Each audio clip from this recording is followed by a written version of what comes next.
Good morning, grade 4. How are you all doing? Today, let's talk about post-war Philippines moving on to a new era. World War II caused tremendous damage to the country, bombing of schools, bridges, and destruction of establishments made it very impossible for the Filipinos to recover. But the country's new leaders were faced with the task of rebuilding the country and uniting the people. Let's find out if all of them were successful. In this lesson, we have three questions to ponder. First, can you describe the efforts of the Filipino people in rebuilding the country after the war? Do you know how many presidents in total we have? And can you name all of them? And can you describe the EDSA People Power One? I would like to give you your performance task in advance because before this lesson ends, you are to be a documentary news anchor wherein you have to report on a life of a president considering the following. I will give the instructions on the classwork, so please wait for it. The president struggled through many economic and political difficulties. These leaders steered the Philippines toward becoming one of the growing democracies in Asia. The United States had promised independence to the Philippines. Thus, after the war, it had no choice but to grant its promise.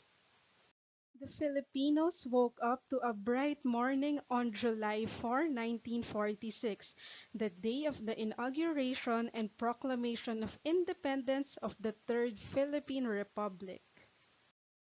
There was happiness in their hearts, for the event was the culmination of almost 4 centuries of fighting for their freedom. On that day, the United States flag was lowered and the Republic of the Philippines was declared an independent nation. This declaration came 48 years after Philippine independence from the Spanish colonizers had been declared in Kawit, Cavite on June 12, 1898. This video shows the proclamation of Philippine independence. You may check out this link so that you can watch this on your own. However, despite its having been declared an independent nation, the Philippines was not really independent in many ways.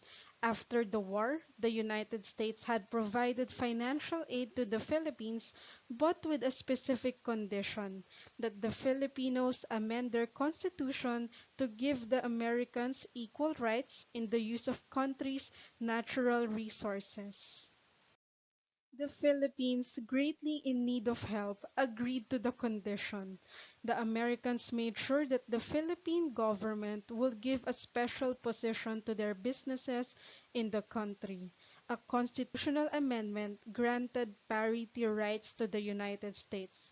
This meant that American citizens had equal rights with Filipinos in using and developing the Philippines' natural resources. These are the Philippine presidents. But do you know who are the presidents under Philippine independence? I'm sure you have seen one of these bills and coins. Can you identify their names? Who are the heroes and who are the Philippine presidents and leaders? Before we begin discussing the Philippine presidents into detail, let us look into the idea of who these presidents are. On this link, you can also watch it at your own. From Andres Bonifacio's revolutionary government, we have here Emilio Aguinaldo, who is the first president of the First Philippine Republic. He is a revolutionary, politician, and military leader who is officially recognized as the first and the youngest president of the Philippines. If you remember, Manuel Quezon is the president under the Commonwealth government or the American period. He is a Filipino statesman, soldier, and politician who served as the president from 1935 to 1944. After the Commonwealth government, we have ex-President Jose Laurel, who is a Filipino politician and judge. He was the president of the Second Philippine Republic, which is a Japanese puppet state when occupied during World War II from 1943 to 1945. Sergio Osmeña is the last president before the independence began. He served as the vice president under Manuel Quezon. He is the oldest person to assume the Philippine presidency at age 65 until Duterte took office at age 71. Today, we learned about the Philippine presidents before the post-war era and independence. Did you learn something today? I hope you do. If ever you have questions, feel free to message me or leave a comment on the comment section below. Thank you so much, Grade 4, and see you again.